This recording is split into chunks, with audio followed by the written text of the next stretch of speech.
Olá a todos, é um prazer muito grande estar com vocês novamente aqui.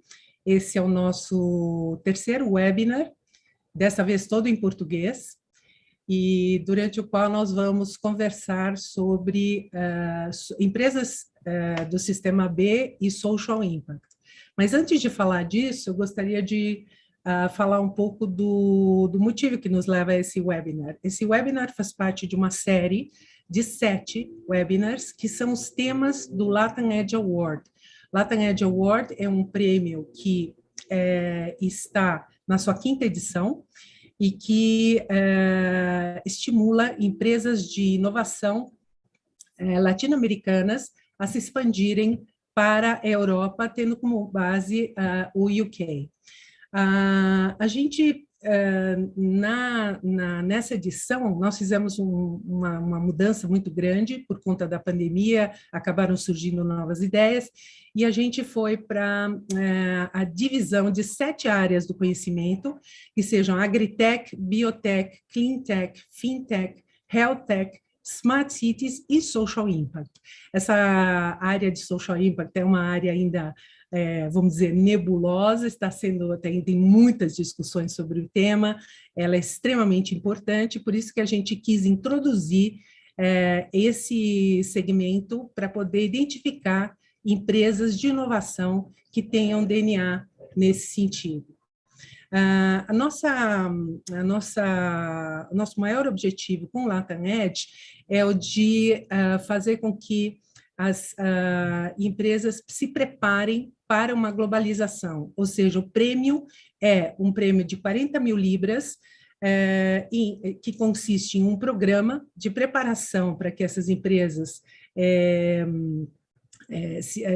entendam o que é globalizar, se preparem, tenham um planejamento, elas vão trabalhar durante 3 meses, 12 temas, 12 eixos, e com isso elas estarão preparadas para internacionalização de uma forma muito mais estruturada, que é o que a gente percebe hoje em dia, que na América Latina a gente tem visto que a desestruturação no ir para fora faz com que muitas vezes esses negócios não tenham sucesso. Outra coisa também as vencedoras ganharam uma por área, um Market Readiness Diagnosis, feito por uma empresa inglesa de altíssima respeitabilidade, dizendo quais os pontos que elas têm que melhorar na sua jornada internacional. Então, nesse sentido, eu acho que todo mundo que tiver uma empresa ou conhecer alguém que possa estar interessado em participar dessa jornada, por favor, se inscrevam no latamedge.com e lá vocês vão fazer todos os passos para poder avançar. No dia 16 de maio terminam as inscrições e o prêmio será no dia 2 de junho com a UTech Chamber, que é da União Europeia. Então, nós estaremos apresentando os finalistas perante um júri que é composto pelo World Economic Forum, União Europeia, Cleantech Hub e tantas outras instituições extremamente importantes que vão verificar esses 3 finalistas por área e escolher o vencedor. Bom, agora, antes de apresentar os nossos convidados, queria agradecer todas as instituições que estão nos ajudando, são mais de 30, e sem elas a gente não teria conseguido e não estaria conseguindo fazer o Latam Edge desse ano. Em especial, queria agradecer a Nimpacto, que hoje o Lucas está aqui com a gente, a Bilab, né, e o Sistema B, especificamente para esse evento, né? Então, vamos lá, né? O meu lado virtual aqui direito da minha tela, eu estou vendo o Lucas Ramalho Maciel, que é agrônomo, com especialização em gestão governamental e mestrado em agricultura familiar e agronegócio pela Universidade de Brasília, Foi assessor especial do ministro do Desenvolvimento Agrário, assessor da Secretaria Executiva da Secretaria-Geral da Presidência da República, coordenador-geral de Relações Institucionais, Estudantis, desculpa, da Secretaria de Educação Superior do Ministério da Educação, engenheiro agrônomo na Companhia Nacional de Abastecimento, a CONAB, participando da coordenação do Programa de Aquisição de Alimentos, UPAA. Desde junho de 2016, ele é o especialista da Secretaria de Inovação e Transformação Digital nos temas de investimentos e negócios de impacto do Ministério da Economia.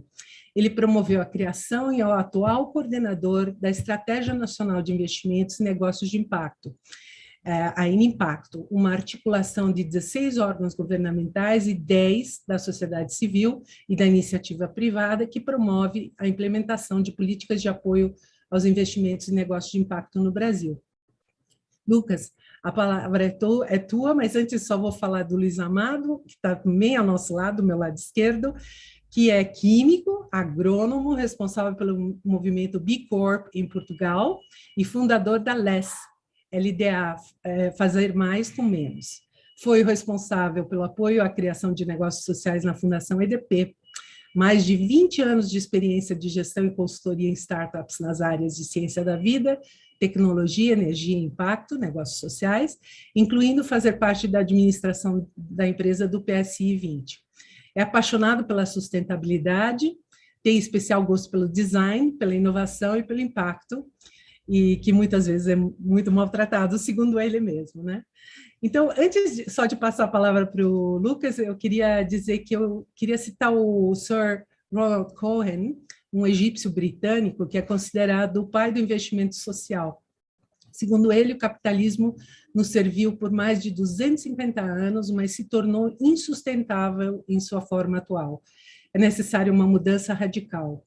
A revolução tecnológica está sendo seguida pela revolução do impacto, que nasce da simples ideia de que podemos romper com o foco único do capitalismo no lucro para gerar lucro e impacto social simultaneamente, redirecionando grandes quantias de dinheiro para melhorar o mundo.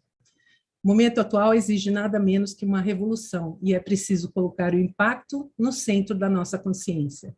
Em vez de confiarmos exclusivamente nos governos e na filantropia para alcançarmos mudanças sociais, precisamos inaugurar uma terceira força para acelerar o ritmo da mudança. O setor privado aí seria, né? Então, Lucas, está contigo. Obrigado, Sandra. Queria primeiro dar um bom dia a todos, né? Dizer que é uma satisfação enorme estar aqui hoje participando desse debate, né? Quero cumprimentar e parabenizar a organização do evento, principalmente na sua pessoa, Sandra, e agradecer muito o convite de estar aqui hoje, né? Acelerar o ritmo da mudança. Para a gente conversar sobre a situação do investimento de impacto na América Latina e sobre os desafios da internacionalização desse tema, né? Como você disse, eu sou o secretário executivo da Inimpacto, né, que é a Estratégia Nacional de Investimentos e Negócios de Impacto. E eu acho que por uma questão de atuação própria, eu vou acabar falando um pouco mais sobre a realidade brasileira, né, que é a que eu conheço melhor. De qualquer forma, eu fiz o dever de casa e fui atrás das informações sobre a América Latina e sobre o mundo para participar do evento, né? E aí eu trouxe aqui algumas informações que eu queria compartilhar com vocês, né? Vocês veem aqui a minha apresentação? Sim. Ok. Então, a apresentação trata do atual estágio do segmento do impacto social na América Latina e seus desafios rumo à internacionalização, né? Existem basicamente 2 estudos sobre investimento de impacto na América Latina, né? O mais detalhado deles é o da ANDE, que é o da Aspen Network for Development for Entrepreneurs, né? Esse estudo, ele trata-se de uma survey, né, de uma pesquisa, e não de um market size, né? O segundo grande estudo é o do GIN, do Global Impact Investing Network, e esse Lucas, sim, ele se... só um pouquinho, você precisa mostrar a sua tela inteira, e você está na primeira tela só. Bom, eu vou tentar parar aqui e compartilhar novamente. Isso. Ela está aparecendo como E assim, foi? Isso, agora sim. Tá bom, Perfeito. tá. Então, o segundo estudo é esse do GIN, né? Tem o da ANDI e do GIN. E o do GIN, ele se pretende colocar como um market size, né? No entanto, eu queria fazer um parênteses aqui, que muita coisa que considerada como investimento de impacto pelo GIN não seria considerado investimento de impacto no Brasil, né? O GIM, por exemplo, ele trata os investimentos feitos por bancos multilaterais de desenvolvimento, são contabilizados como impacto, né? Então, por exemplo, o investimento na construção do aeroporto de Maputo pelo Banco Mundial, ele é contabilizado como investimento de impacto pelo GIM, né? E esses tipos de investimento, eles são até tratados como grandes outliers na pesquisa do GIM. Mas o fato é que a mensagem é, os números do GIM são maiores do que os da ANDI, mas a gente sabe que eles estão superestimados. Tá? E também é fato que os números da ANDI vêm de uma pesquisa amostral, né, que, portanto, é uma fração da realidade. Tá? Mas os números são um pouco desses que eu trouxe aqui. Em linhas gerais, o investimento de impacto no mundo é estimado em 715 bilhões de dólares pelo GIM. Tá? Ainda segundo o GIM, na América Latina, esse mercado é de 13,7 bilhões de dólares. Na pesquisa da ANDI, esse número é um pouco menor, é de 3,7 bilhões de dólares, sendo que a maior parte desses investimentos estão no Brasil. São 785 milhões de dólares aqui no Brasil, seguido pelo México, 718 milhões, e na Colômbia, 89 milhões de dólares, né? Os demais países da América Latina, eles somam 2,1 bilhões de dólares. Uma coisa que esse gráfico aí à direita, embaixo, né, segundo o GIM, a maior parte dos investimentos de impacto hoje estão nos Estados Unidos e Canadá, somam 30%, seguido da Europa Ocidental, 15%. A América Latina aparece em terceiro lugar, com 12% dos investimentos de impacto, e a África Subsaariana com 11%. Tá? E aí um outro dado que eu achei relevante de trazer aqui sobre o estado do investimento de impacto é essa tabela à esquerda, embaixo, ele trata dos investimentos de impacto que mais crescem, né? Então, o que mais cresce é a Europa Ocidental, com 25% de taxa de crescimento, o leste e o sudeste asiático, com 23%, e a América Latina, com 21% de crescimento, né? Então, eu acho que esse slide aqui, ele traz o panorama geral do investimento do impacto no mundo e na América Latina. Eu acho que ela responde a primeira parte da pergunta que me traz aqui, né? Como é que está o estado da arte, né? A segunda parte da pergunta, que se refere aos desafios para a internacionalização do investimento de impacto no mundo, de investimento de impacto, tratando tanto do mundo quanto da América Latina, né? E aí eu busquei categorizar esses desafios na internacionalização em três grandes grupos de desafios que eu organizei dessa forma que está demonstrado aí. Eu acho que o primeiro grande desafio para a internacionalização se refere a algumas características que são inerentes ao próprio setor de impacto, né? Eles se referem, sobretudo, a questões relacionadas à mensuração, à avaliação e ao reporte de impacto, né? Estou me referindo, sobretudo, à ausência de indicadores que sejam amplamente conhecidos, a dificuldade de comparar resultado entre pares, né? A dificuldade de demonstrar o próprio impacto gerado e a falta de uma linguagem própria para o setor, né? Que essa linguagem que facilite a comunicação com a sociedade e com o mercado. Acho que isso é um grande desafio. O segundo grande bloco de desafios se refere àquilo que eu estou chamando de falhas de mercado, né? Me refiro, sobretudo, ao risco crescente de impact washing, né? Que seria o risco do investimento de impacto se converter em uma estratégia de marketing, né? Que não promove mudanças reais, né? Uma outra questão relacionada é o risco do investimento de impacto não se mostrar suficientemente eficaz na redução dos problemas sociais e ambientais, né? Ou seja, os problemas seguirem ampliando apesar do aumento dos investimentos de impacto, né? Eu acho que um grande risco seria a dificuldade do investimento de impacto conseguir demonstrar resultados financeiros frente a outras oportunidades de investimento, né? Se tornando menos atrativo, tendo menos capacidade de atrair recursos. Eu acho que o terceiro grande bloco de desafios para a internacionalização e para a ampliação do investimento de impacto no mundo se refere ao nível de consciência da sociedade sobre a gravidade social, econômica, ambiental, agora com a pandemia sanitária, né, também, que a humanidade se encontra, e que eu acho que dialoga muito com a fala do Ronald Cohen, que você mencionou na abertura, Sandra. Eu acho que a situação em que a gente vive, ela é urgente, ela demanda um grande senso de urgência de todos os atores envolvidos, né? Me refiro a governos, mercados, sociedade, indivíduos, né? E eu acho que para isso, para termos consciência desse nível de urgência em que a gente se encontra, é muito importante a realização de estudos e ter a disponibilização de informações mais acessíveis, né? A gente tem que ter mais, a gente tem que aumentar o acesso e a qualidade dos dados que são gerados, né? Eu acho que isso demanda muito estudo, evidentemente, e demanda atuação em rede, a tua colaboração, que acho que é algo que eu vou falar mais adiante na minha apresentação. Enfim, eu acho que com esses 2 slides que eu trouxe aqui, eu respondo as 2 perguntas do painel aqui, mas eu queria aproveitar e falar um pouco sobre o Brasil e sobre a N Impacto, porque é a minha área de atuação, né? Então, assim, falando sobre a N Impacto, eu acho que assim, a N Impacto, a Estratégia Nacional de Investimentos e Negócios de Impacto, ela é uma articulação de 16 órgãos de governo e mais 10 organizações da sociedade civil e da iniciativa privada, né? A N Impacto ela foi instituída por um decreto presidencial e ela está hoje com 4 anos de existência. Significa que ela perpassa diferentes governos, ela se aproxima mais de uma política de Estado do que de governo, né? Eu gosto muito dessa foto que eu trouxe aqui, porque ela foi tirada antes da pandemia, e ela mostra a quantidade de pessoas que está envolvida na N Impacto, né? Acima, na parte de cima, aí a gente tem as logos das organizações que participam, né? Eu queria trazer um destaque para a Casa Civil da Presidência da República, para os maiores bancos públicos federais, para o Senado e para a Câmara dos Deputados, que também participam, ou seja, não é só do Poder Executivo, o Poder Legislativo também participa da Impacto, né? Além das principais organizações da sociedade civil e da iniciativa privada que estão envolvidas com a temática de Impact Investing, né? Tais como a Aliança, tais como o Sistema B, né, aqui Brasil, a própria Anjos do Brasil e de importantes organizações internacionais, do tipo BID e PNUD, né?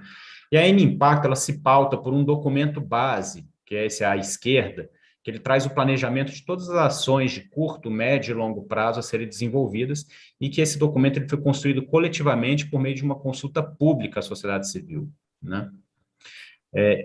E aí o grande objetivo da N Impacto é promover justamente um ambiente favorável ao desenvolvimento dos investimentos e do negócio de impacto no Brasil, né? No nosso entendimento, a N Impacto é um novo caminho para implementar soluções para os problemas sociais e ambientais. Ela tem 72 ações estratégicas para serem implementadas até 2027, mais a metade dela já foi implementada. Ela está organizada em 4 grandes eixos estratégicos. Aumento da oferta de capital, como que a gente amplia mais recursos para o setor. Aqui os bancos públicos têm um papel fundamental. O outro, aumento dos negócios de impacto, como que a gente amplia a quantidade de empreendedores de impacto no país. Aqui o SEBRAE tem um papel fundamental, as ações de capacitação, as aceleradoras, etc. O terceiro, fortalecimento das organizações intermediárias. A gente está falando de um país de dimensão continental, então é impossível a gente fazer as ações se não for baseado em parcerias com organizações que estão capilarizadas, sobretudo aceleradoras, incubadoras e as universidades, as instituições de ensino superior. E o quarto grande bloco é a melhoria do macroambiente institucional e normativo. Eu me refiro a todas as leis, normas, decretos que devem ser editados para fomentar o investimento de impacto, o setor de impacto no país, né? E aqui o papel da Câmara e do Senado é muito importante, a gente tem uma articulação importante com os parlamentares, né? Eu acho que uma grande inovação da N Impacto é também o seu objeto, que é fomentar negócios de impacto, investimento de impacto é um tema novo, mas sobretudo no formato. O formato ele é muito inovador pela a governança, o processo de parceria com as instituições da sociedade civil, que dá liderança para essas organizações e para a iniciativa privada, né? E eu acho que é essa forma inovadora de governança que tem permitido a gente conseguir os resultados que a gente tem alcançado, né? E eu trago aqui algumas principais destaques para algumas entregas que têm sido realizadas na N Impacto, por exemplo, destaque para 3 fundos de impacto lançados pelo BNDES, totalizando 800 milhões de reais, para negócios de impacto, né? Ou o nosso próprio programa Inovativa de Impacto, que já acelerou mais de 202 startups de impacto desde que foi lançado, né? O lançamento de editais específicos que têm fomentado o setor, seja editais que levam mestres e doutores para dentro das empresas de impacto, editais que buscam acelerar ideias nas universidades, ou o próprio BNDES Garagem, e a melhoria de importantes projetos de lei. A gente está com um projeto de lei criado pelo senador Rodrigo Cunha, do PSDB de Alagoas, por exemplo, que cria o Sistema Nacional de Investimentos de Impacto no país, né, e qualifica as sociedades de benefício aqui no Brasil, né, que é um tema que o Luiz Amado vai poder falar um pouco melhor também, né.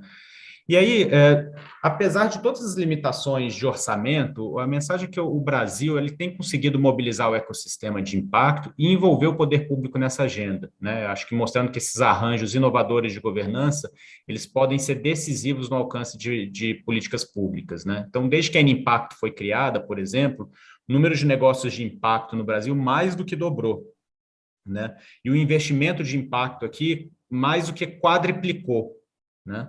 Então, não seria não é verdade eu afirmar que esses resultados se referem única e exclusivamente a N-Impacto, mas certamente é verdade que a N-Impacto contribuiu com esses números, né? E um exemplo que eu acho que é bem importante é o fato de 8 estados, são esses estados que estão plotados aí à direita, né? Ceará, Rio Grande do Norte, Paraíba, Pernambuco, Alagoas, Distrito Federal, Minas Gerais e Rio de Janeiro. Esses 8 estados criaram estratégias estaduais de investimentos e negócios de impacto, inspirados pela atuação da N-Impacto, né? E eu achei importante mencionar a N-Impacto, porque ela trata, sobretudo, da atuação do Estado nesse setor, sabe, Sandra? Que acho que é uma pergunta que você me fez também, né? Por que eu acho que é importante que o Estado se mobilize nesse tema? Porque a atuação de empresas de impacto, ela diminui a demanda por recursos públicos nas políticas sociais e ambientais. E eu acho que os nossos governantes, eles deveriam prestar mais atenção nisso, né? Se mais empresas, por exemplo, como a Moradigna, estivessem atuando no Brasil, menor ia ser a demanda por políticas de habitação e menor seria a pressão nos hospitais públicos por problemas de crianças doentes com a habitação inadequada nas suas residências, né? Ou se mais empresas como a Save Lives, que é aquela que conecta doador de sangue com bancos de sangue em tempo real, por meio de tecnologia, né? Se mais empresas como essa estivessem atuando no Brasil, menos pessoas morreriam por problemas de falta de sangue nos bancos de sangue, né? Ou a Oli Planet, que é aquela que coleta óleo de cozinha usada, né? Se mais empresas como ela estivessem atuando no Brasil, menor ia ser o custo para a gente limpar a nossa água, né? Enfim, a atuação das empresas de impacto é muito benéfica para o país porque elas reduzem a pressão nessas políticas sociais, não para substituir as políticas, mas para aprimorar as próprias políticas, né? Eu acho que é por isso que é importante uma política para o setor. O Estado ele pode acionar mecanismos que resultam em mais empresas de impacto ajudando a resolver problemas sociais e ambientais, como o chamado que o Sir Ronald Cohen fez na abertura e que você me lembrou, né? E eu acho que ao longo da última década, os governos têm facilitado e têm buscado promover ações de promover o ecossistema de impacto nos seus próprios países, né? Alguns têm desenvolvido políticas nacionais, como é o caso do Brasil, com a N-Impacto. Outros têm promovido melhorias regulatórias, como é o caso do Canadá, Estados Unidos, Colômbia, que tem as leis das Benefit Corporation, né, que o sistema B é o principal stakeholder do processo. E outros têm criado agências que fazem investimentos de impacto diretamente, como é o caso do Reino Unido com o Big Society Capital, que criou um banco para isso, né? Ou seja, governos de todo o mundo têm liderado processos no setor de impacto para fomentar esse setor. E esse quadro que eu busquei, que eu organizei aqui, ele busca trazer as 4 principais formas dos estados atuarem no tema de impacto. Seja como regulador, né, criando melhores ambientes institucionais e normativos para o investimento de impacto, seja como fomentador, né, disponibilizando recursos e incentivando o desenvolvimento do setor. Ele pode atuar também como comprador, adquirindo bens e serviços com tratamento preferencial e diferencial de negócios de impacto, né? E tem um quarto grande forma de atuação do Estado, que é ele atuar como articulador, inserindo na agenda pública o debate sobre economia e desenvolvimento sustentável.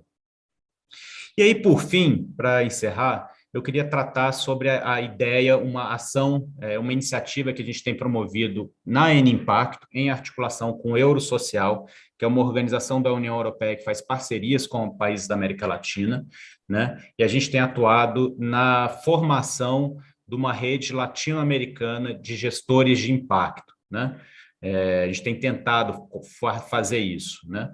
Eu acho que é um exemplo de uma iniciativa que ela possui o potencial de articular esse tema em nível regional, em nível de América Latina, né? Nós somos representantes de 7 países atualmente, temos contatos com o pessoal além do Brasil, Argentina, Colômbia, Costa Rica, Peru, Chile e Uruguai. E a gente tem trocado informações sobre as ações que têm sido realizadas em cada país e refletido sobre qual deve ser o papel do Estado na promoção desse setor a nível de América Latina e a nível dos seus próprios países, né? Eu acho que esse grupo ele tem o potencial de conseguir atrair mais investimentos para a região, se a gente atuar de forma articulada e coordenada, e de estimular a formação de uma nova geração de empreendedores e de empreendedoras que sejam mais comprometidas com as mudanças sociais e ambientais, né? E a gente tem que pensar que tipos de arranjos institucionais e jurídicos e que tipos de políticas públicas são capazes de gerar essa nova economia de impacto e que tipos de arranjos podem ser realizados em conjuntos para esse país da América Latina, né? E aí eu acho que a criação de estratégias nacionais, a exemplo da N-Impacto, elas contribuem muito nesse processo, mas eu acho que existem outras formas também, né? Temas como compras públicas, como as leis das Benefit Corporation, o papel das organizações intermediárias nesse processo, enfim, tem vários outros temas e eu acho importante a gente seguir conversando e compartilhando, né?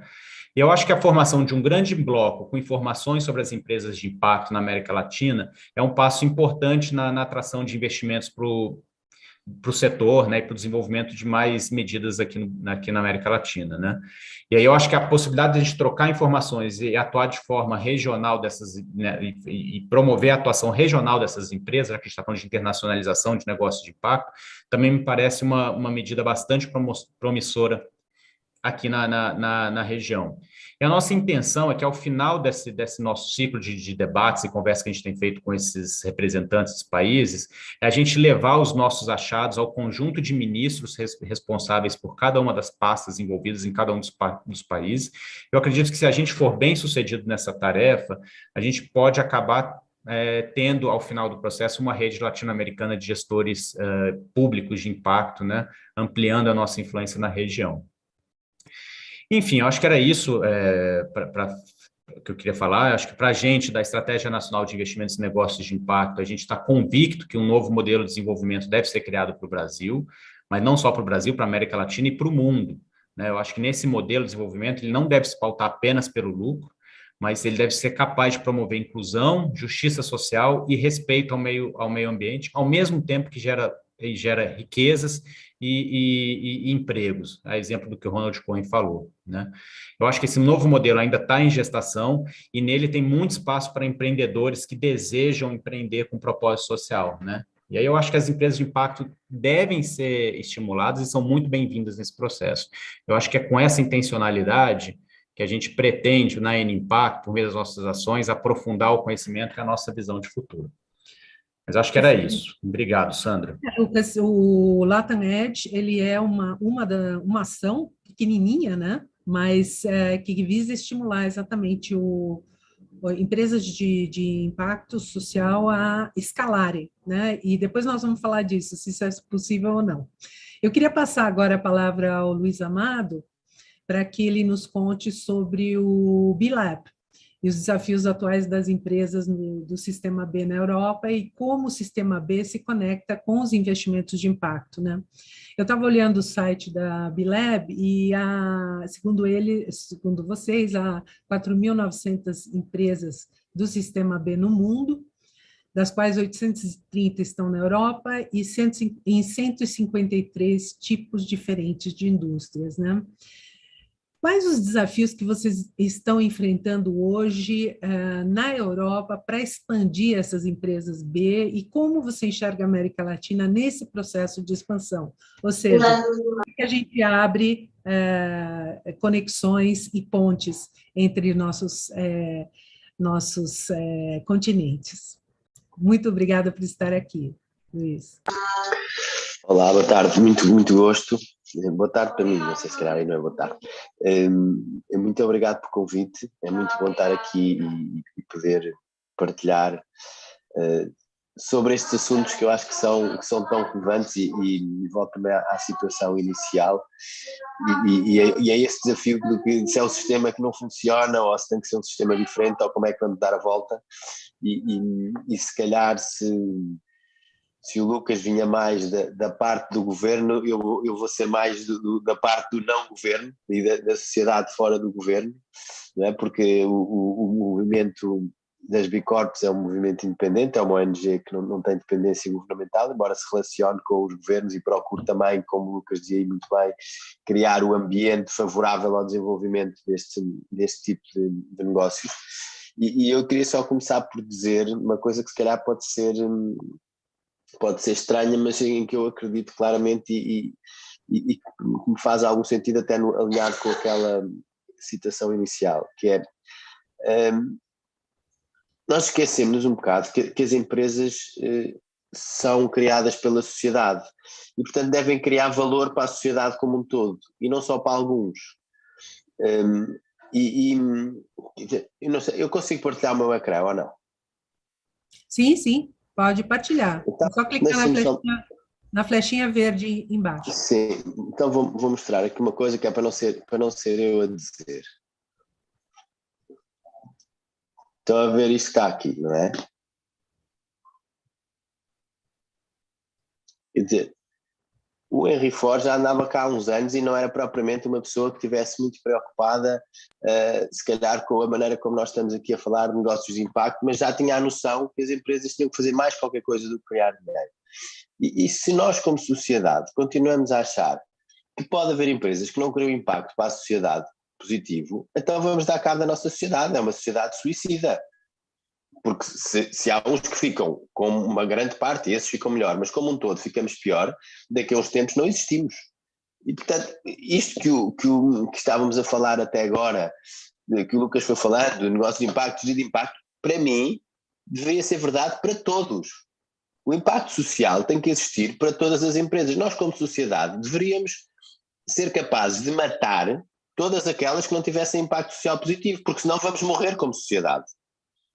E é um bocadinho este o ponto de partida do movimento das Bicorps, em que se tenta criar um ecossistema em que se disponibiliza uma ferramenta que é o Impact Assessment, em que as empresas podem avaliar a forma como impactam na sociedade e como é que podem melhorar esse impacto. E com essas 4.900 que temos pelo mundo, é fácil de mostrar que é possível fazer isso e continuar a ganhar dinheiro, porque também não pensem que eu estou aqui a querer que as empresas sejam ONGs, não poderão ser ou não, e já vou dar algum exemplo de algumas coisas que até poderíamos pensar assim, mas a verdade é que é possível e é importante que as empresas também ganhem dinheiro para serem sustentáveis, senão acontece aquilo que acontecia quando eu estava na Fundação EDP, onde às vezes me iam apresentar alguns projetos e diziam, Luís, mas eu não quero cobrar por isto, tenho não me sinto bem. Eu disse, está bem, então não cobra, e daqui a um mês está a fazer o quê? Não sei, então não estás a ajudar ninguém, porque para conseguir melhorar e conseguir impactar positivamente é preciso existir, e portanto temos que assegurar que as entidades existem. Agora vamos perceber como é que existem de forma a poder ter um impacto social relevante, e essa é o desejo do movimento Bicorp e aquilo que fazemos é que as empresas possam ser uma fonte de mudança, exatamente daquilo que estávamos a falar anteriormente e que o Lucas referiu, de criarem cada vez mais impacto positivo e de poderem resolver uma série de problemas. Há uma empresa, e a seguir vou pegar naquilo que me está a dizer, não me estou a esquecer da parte internacional e como é que podemos juntar, e vou juntar já com este exemplo. Uma das empresas que eu mais gosto de dar como exemplo na Europa, como Bicorp, é a empresa de chocolates que é líder na Holanda neste momento.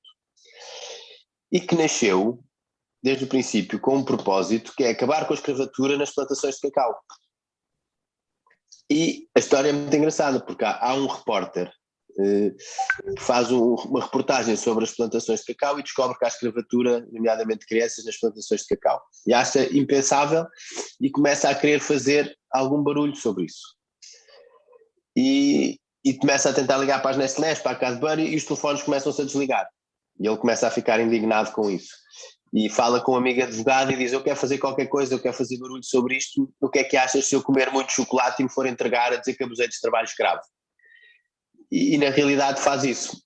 E com isso tem uma imensa atenção mediática e começa a produzir chocolate de origem controlada, sabendo exatamente de onde é que vem, com uma tablete com quadradinhos assimétricos e com um invólucro vermelho para mostrar um cartão vermelho à indústria do chocolate e quadradinhos assimétricos para mostrar a assimetria da distribuição da riqueza na cadeia de abastecimento do chocolate, tipo de produção.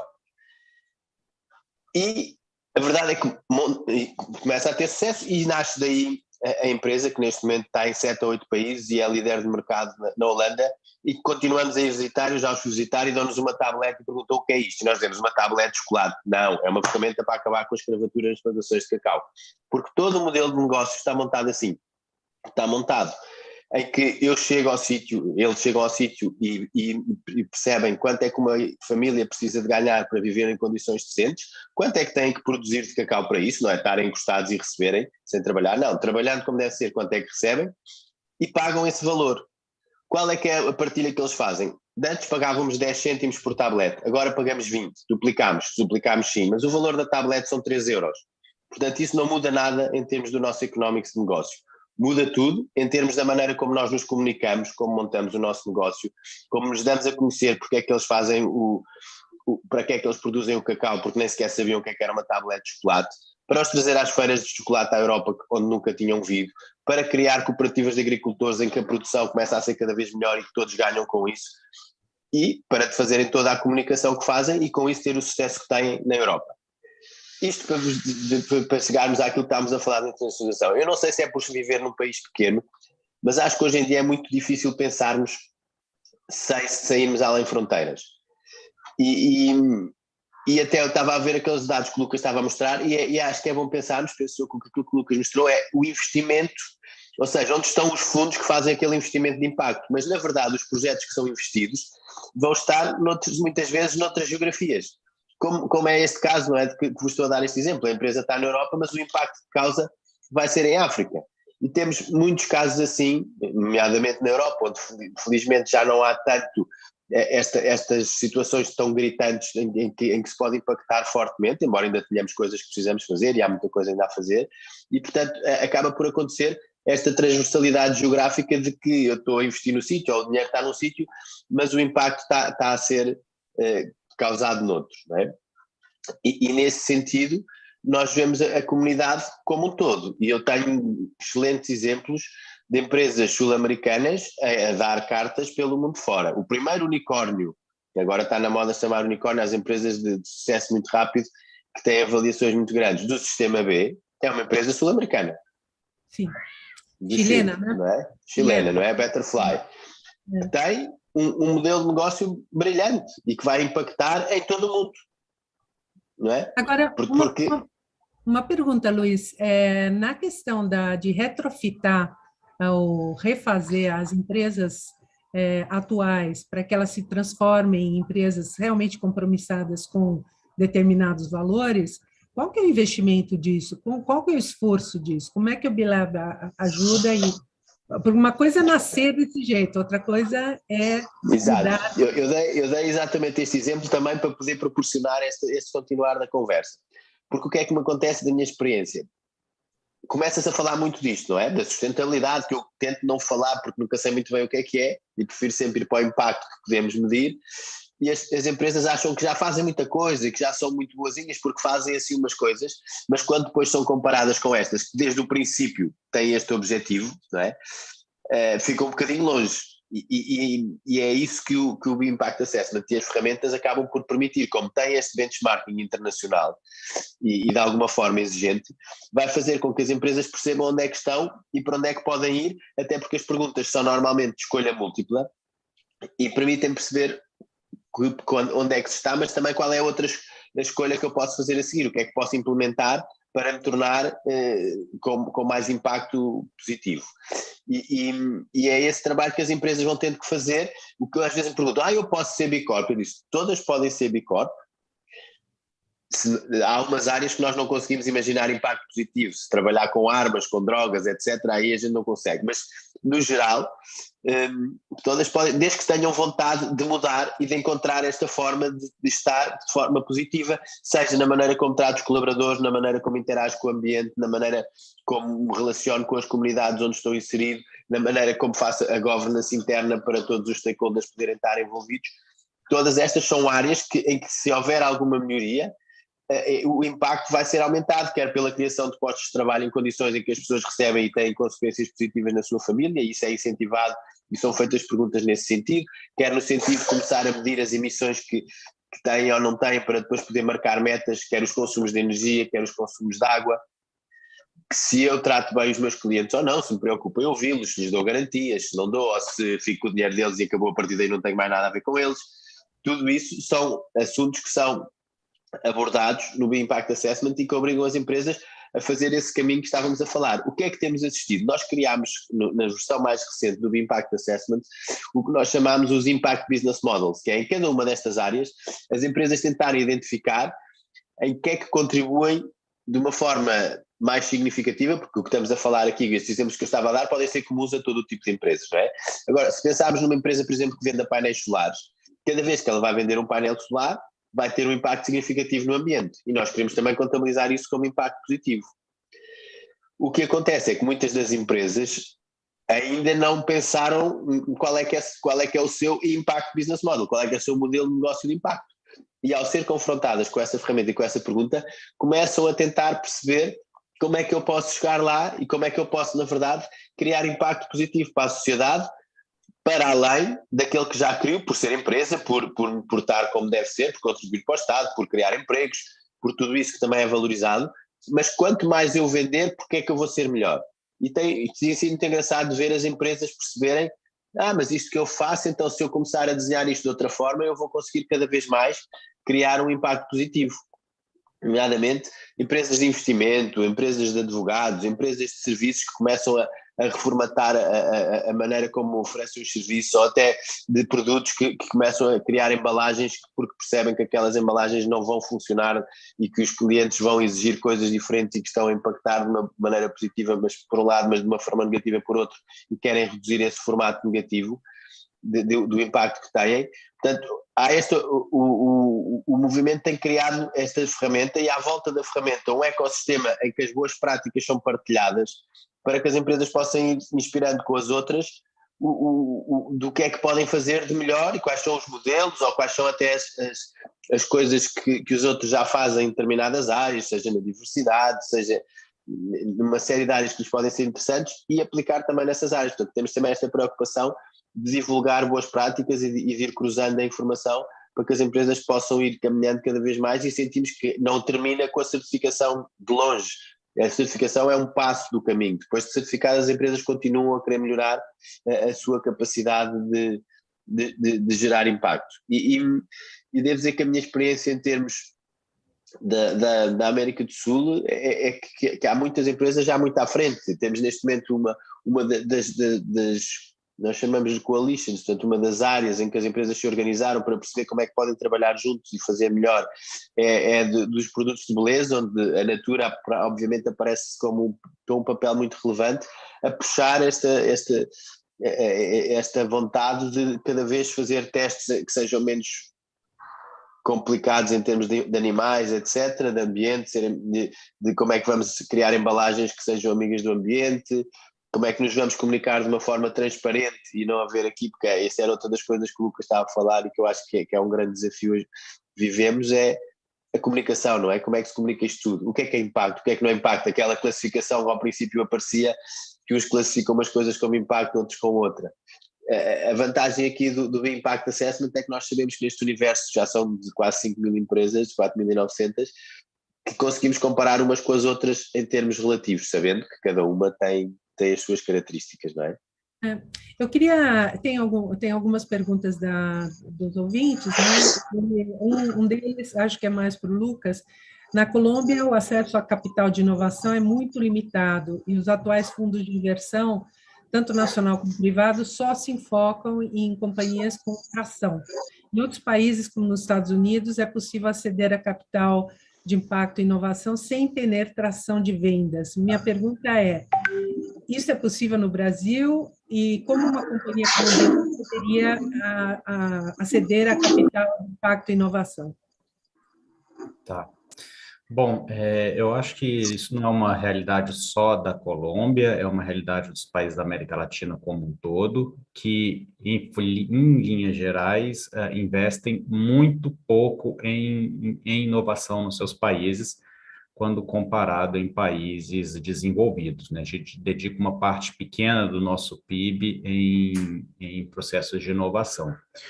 E eu não conheço a realidade da Colômbia a fundo, mas eu posso falar aqui do Brasil algumas coisas. Então, quando eu comparo a quantidade de fundos de impacto que existem no Brasil hoje, vis-à-vis ao que existe, por exemplo, no Reino Unido e em Portugal, que eu tive a oportunidade de estudar e conhecer mais a fundo essas realidades, a gente carece de muitos fundos específicos a cada uma das etapas de desenvolvimento das startups. Então, você vai para o Reino Unido, eles têm 8, 9, 10 tipos de fundos bem específicos, cada uma para uma etapa de desenvolvimento dos negócios de impacto, que é bem diferente aqui no Brasil. A gente lançou agora os nossos primeiros fundos de impacto e estamos ainda no processo de seleção dos gestores, aqueles fundos de impacto do BNDES que eu mencionei anteriormente, são 800 milhões para serem investidos pelo BNDES, né? Aqui, mas você está me perguntando sobretudo sobre inovação. Aqui a principal agência de inovação no Brasil é a FINEP, né, a agência financiadora de projetos, ela gere setores, fundos específicos, setoriais para inovação, são mais de 10, eu não sei o número exato da quantidade de fundos existentes na FINEP, mas existem os fundos setoriais e eles são organizados por temas, né? Então, você tem fundos de saúde, de biotecnologia, de petróleo, setor aeronáutico, setor de transporte, enfim, tem os fundos para investimento em tecnologia e tem, inclusive, em fases que não estão em tração, mas para fases iniciais, que é a outra parte da pergunta. Eu acho que uma grande inovação que foi feita no Brasil também é a criação da Embrapi, da Empresa Brasileira de Pesquisa e Inovação, que promove a seleção de projetos de inovação e promove co-investimento do setor público com o setor privado no fomento a processos inovadores. É interessante. A gente poderia falar um pouco do papel hoje do Estado na América Latina como indutor desses negócios de impacto. Se a gente fosse dar um percentual, qual seria nesse momento? Não entendi direito sua pergunta, Sandra. Qual que é o papel o papel do Estado no sentido de fomentar, através das suas empresas, negócios de impacto? Ele é fundamental, né? Uhum. E hoje ele pode gerar uma quantidade de recursos e de comunicação para o mercado, fazendo uma mudança, né, um shift na situação atual, não? Uhum. Você Sim, acha que é um ecossistema que depende de todos os atores? Não, acho que pode sim. Eu não quero cravar um número certo nisso, quantos por cento, assim, tem que ver os dados. A gente, como eu mencionei, são 715 milhões de dólares o mercado de impacto no Brasil. O setor público, ele corresponde a uma parcela pequena desses valores ainda, porque ele tem todo um processo de convencimento, e o setor público entrou tardiamente nessa agenda, né? Aqui esse tema ele começou sobretudo por ONGs, pelo setor privado, alguns fundos que já começaram a operar impacto. O governo ele foi entrar alguns anos depois nessa história, e o processo de convencimento dos gestores públicos da importância da temática e da alocação de recursos é um processo que demora tempo. Então, por exemplo, a gente ficou 3 anos batalhando junto ao BNDES, junto aos tomadores de decisão do BNDES, sobre a importância do BNDES entrar nessa temática. Hoje, quando a gente vê o discurso do presidente do BNDES, Gustavo Montezano, falando, está bem incorporado a temática do impacto na estratégia de desenvolvimento institucional da agência, né? Então, vão vindo com recursos com somas consideráveis. Como eu mencionei, são 800 milhões do BNDES, tem mais 200 milhões do Banco do Brasil, a Caixa está com algumas iniciativas também, as agências de fomento brasileiras estão com alguns editais específicos também. A FAPERJ, que é a nossa fundação de pesquisa do Rio de Janeiro, lançou edital de 5 milhões para negócios de impacto. Enfim, então teria que somar esses recursos todos, essas iniciativas todas. Eu não tenho esse número na ponta da língua, assim, mas o que eu posso te dizer é: o poder público tem entrado nessa agenda, tem alocado recursos e esses recursos são crescentes. Perfeito. Ou seja, a gente vê esse movimento nascendo da sociedade e depois uma adesão do poder público, que talvez faça depois a diferença, né? E na Europa, como é que é, Luiz? Na Europa, cada vez mais, e eu sinto, é uma das áreas onde eu tenho sentido crescer mais o movimento Bicorp é na área de investimento. E porque cada vez mais existe pressão por parte de quem põe dinheiro nos fundos de saber mais para além dos resultados financeiros. Portanto, já podemos chamar investimento de impacto ou outra coisa qualquer, mas na verdade é que para além dos resultados financeiros é preciso mostrar o que é que o dinheiro está a fazer. E não só pelos investidores, como pela regulamentação que começa a aparecer a nível da Europa também. Portanto, a União Europeia está também a pôr diretivas cá fora para consulta e que estão a ser discutidas e que algumas começam já a ser implementadas, que pedem para que os fundos façam o reporte de resultados para além dos financeiros. E obviamente esses fundos depois vão pedir às empresas que lhes forneçam essa informação porque têm que a passar. E portanto começa a haver uma escadilha em que todos são obrigados a mostrar. E, portanto, quando os investidores vão procurar onde investir, vão querer aqueles que saibam mostrar que já têm algum impacto. Eu fiquei curiosamente, agradavelmente surpreendido, e tem a ver também com esta nossa transcontinentalidade que estávamos a falar, quando um argentino me ligou a dizer: Luís, eu sou argentino, estou em Portugal, vou criar uma empresa e vou ser B porque eu estou a usar o B-Impact Assessment para fazer o meu plano de negócios. E, portanto, isto também para dar uma ideia de como é que começa a ser cada vez mais importante terem atenção o impacto que eu vou criar, como é que eu consigo medir, como é que eu consigo comunicar de uma forma que seja cada vez mais uniforme, e que eu acho que é esse o grande desafio, é quais vão ser as regras de comunicação, não é? Como é que vamos comunicar para depois todos conseguirmos medir mais ou menos da mesma maneira e perceber que estamos a falar da mesma coisa. Mas, na verdade, o impacto e o investimento de impacto ou sustentável, ou o que queremos chamar, está completamente na ordem do dia. Pessoas com quem eu tinha falado e até empresas com quem tinha interagido há 1 ano ou 2 que me disseram: e estás a pedir muito, isso não vai passar cá dentro, as pessoas não estão preocupadas, de repente ligam: Luís, precisamos de ajuda porque temos que olhar, porque já vieram as entidades reguladoras e os nossos investidores perguntar-nos e nós não sabíamos responder. Portanto, começa a haver pressão por muitos sítios. Os investidores são um driver importante, né, desse sistema. Muito. Eu tive envolvido numa conversa que aconteceu uma coisa muito engraçada, que era uma conversa europeu e até americano, que era quais são os stakeholders todos que temos que envolver e o que é que cada um vai imputar e como é que temos que convencer cada um a fazer esta alteração para esse sistema de impacto. E às tantas há uma pessoa com uma capacidade de pensar fora da caixa que diz assim: mas porquê é que estamos a ter trabalho com isto tudo? Se nós convencermos os investidores, eles é que mandam. Se eles convencerem que o melhor para eles é isto, os outros vão ter que ir atrás. Não é? Portanto, começa um bocadinho a assistir isso. E eu outro dia até ouvi também na brincadeira, há sempre aquela coisa do CEO da BlackRock que faz sempre aquela carta anual a dizer aquilo, e depois diziam com piada: mas o CEO da BlackRock está a fazer aquilo porque os fundos de pensões lhe dizem que não põem lá o dinheiro se ele não fizer aquilo. Portanto, ele está a fazer aquilo porque senão não tem o dinheiro. E o que assistimos é que isto começa a entrar de todos os lados e começa a haver cada vez menos volta a dar, felizmente, não é? Que as pessoas têm que perceber que têm que conseguir mostrar o que é que o dinheiro está a fazer, para além de dar dinheiro aos acionistas, o que é que está a contribuir para a sociedade como um todo. E então, é isso que eu sinto acontecer na Europa cada vez mais, de uma forma muito, muito clara.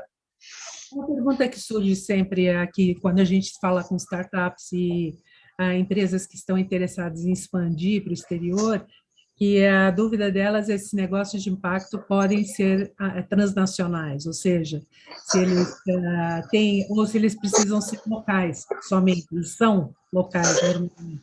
Vocês acham que é impossível expandir internacionalmente com negócios de impacto realmente comprometidos com uma série de princípios? Ou isso não é, isso é Não, factível? eu para mim, e acho que já tinha deixado isso claro, acho que não é, que, bem, para já eu acho que todos os negócios devem ser negócios de impacto, ponto um, como já tinha dito. Depois, se quero acabo de dizer que, sendo se calhar de um país pequeno, acho que a maior parte dos negócios, quando são pensados, devem pensar logo como é que podem também escalar de forma internacional. E depois, porque os exemplos que vejo mostram-me que pode ser assim. Eu, muitas das empresas B Corp que tenho não estão só em Portugal, estão em vários sítios. Portanto, considero que estão a criar impacto, e são empresas que estão presentes em Portugal, mas em muitos outros sítios, e tenho muitas empresas B Corp que não são portuguesas e que estão já presentes em Portugal, algumas delas sul-americanas, falámos da Betterfly, mas tem outras empresas brasileiras, temos a Natura cá, e não precisamos de ir a empresas assim tão grandes, há outras mais pequenas que também fazem a mesma coisa, inclusive esta que vos falava, que começa em Portugal, mas com vontade de ir para a Espanha e para o mundo e de fazer coisas em todo o mundo. Ainda agora me estavam a dizer, durante este mês não vamos conseguir fazer muita coisa porque vamos estar em Miami no evento que estamos a organizar, e portanto é uma empresa completamente internacional no seu modelo.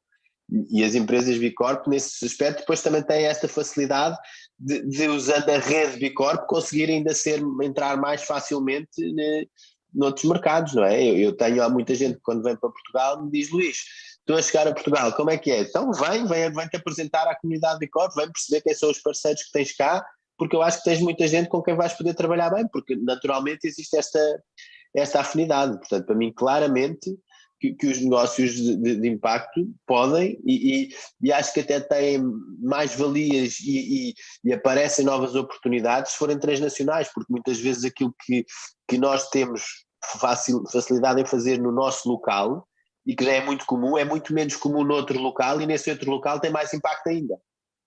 Não é? Ou até nesse local não há noção daquilo que pode ser feito e nós já temos a noção. Aquela história que eu vos contava do chocolate é um exemplo disso, não é?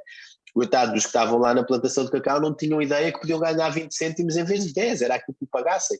Mas alguém que veio de fora, de outro sítio, consegue ter essa visão. E, portanto, esta capacidade de usar as geografias aumenta muito o impacto. Eu costumo dizer, tenho feito há uns anos para cá aquela plataforma do Kiva, em que nós podemos doar para alguns projetos pelo mundo todo e sabemos onde é que estamos a pôr. Se calhar eu deixando de ir jantar fora com a família uma vez, posso ter um impacto gigante numa outra família que está em África, não é? Portanto, esta diferença de realidades cria muitas oportunidades muito interessantes para aumentarmos o impacto. A tecnologia ajuda muito nisso, né? Eu tenho uma outra pergunta aqui. Eu posso comentar um pouco sobre isso, assim, queria fazer um comentário sobre fala, questões pode falar. de oportunidades, assim, eu acho que tem algumas experiências que eu queria mencionar, que eu acho que são muito significativas. Uma é a experiência recente de mobilizar investidores para investirem em cooperativas de agricultores familiares, né? Isso tem sido feito, inclusive envolvendo movimentos sociais de contestação à ordem vigente, como é o caso do MST, né? E tem conseguido mobilizar investidores que colocam recursos para montar as cooperativas. Essas cooperativas, elas são unidades produtivas econômicas e eficientes e que retornam a taxa dos investidores, né? Retornam um percentual para que tornam o investimento interessante. Um outro exemplo, agora foi feito recentemente em São Paulo, um conjunto de empresas que começou a construir unidades habitacionais também para moradores sem teto, né, pessoas que estão sem problemas de habitação. Construíram prédios, né, então estão mobilizando recursos com investidores que estão construindo esses prédios e essas pessoas estão pagando as suas próprias casas com uma taxa, que também retornam uma taxa de retorno para os investidores, né? Eu acho que esses tipos de investimentos, eles podem ser globalizados e podem aumentar em muito a solução de problemas sociais e ambientais, quer dizer, identificar grandes problemas que precisam de capital e mobilizar esses recursos por meio de investidores que colocariam o recurso necessário para resolver tais problemas, seja questões produtivas e sustentáveis de agricultores familiares, seja questões de moradias. Olhando mais para o aspecto de empreendedores, existem modelos de negócios que podem ser escalados em nível global. É difícil, a maior parte são locais, quando a gente olha para os negócios de impacto, a maior parte deles são locais, mas existem alguns que podem ser globalizados. E eu cito um que eu conheci tem um mês, um negócio que foi acelerado pelo nosso programa do BNDES Garagem, da qual eu tive a oportunidade de avaliar. É uma startup que promove plantio de árvores em parceria com agricultores familiares na região norte do país, né? Então, são agricultores que mantêm a floresta em pé, são extrativistas e que plantam árvores plantam árvores, né? Então, o serviço dessa startup, ela vende para pessoas interessadas o plantio de árvores, né? As pessoas colocam recurso nessa startup, esse recurso é passado para esses agricultores que plantam, portanto, então são remunerados pelo serviço de manter a floresta em pé.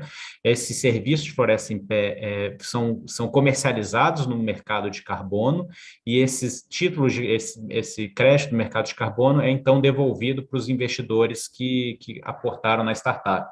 Esse é um tipo de modelo que pode ser globalizado, né? A startup ela presta um serviço por meio de tecnologia, de monitoramento das árvores que são plantadas, de monitoramento do carbono que é gerado e ajuda a resolver um problema grave que tem a ver com os gases de captura de gases de efeito estufa, etc. Então, é possível, existem algumas iniciativas que já estão em andamento nesse sentido, mas que eu acho que ainda não chegaram em todo o seu potencial. Não, essa é uma típica startup que seria ideal para o Latam Edge Award. Gente, a gente já está... Eu ficaria, assim, horas conversando com vocês, porque é muito bom e dá muita... uma sensação boa, né? De fazendo coisas boas para a humanidade, né? Mas, infelizmente, a gente chegou ao final do nosso webinar, né? E eu convido todos vocês a estarem com a gente no dia 19 de abril, quando teremos mais um webinar, agora sobre Health Tech e Biotech, com a presença da Genera, que é o maior laboratório de genômica da América Latina, da Bi Diagnostics, uma startup de soro diagnóstico de doenças infectoparasitárias, e da empresa de inovação Brava. A gente vai falar sobre os desafios dessas áreas em tempos de pós-pandemia. Eu agradeço muito a presença de vocês dois, agradeço a presença de todos e até a próxima. Tchau!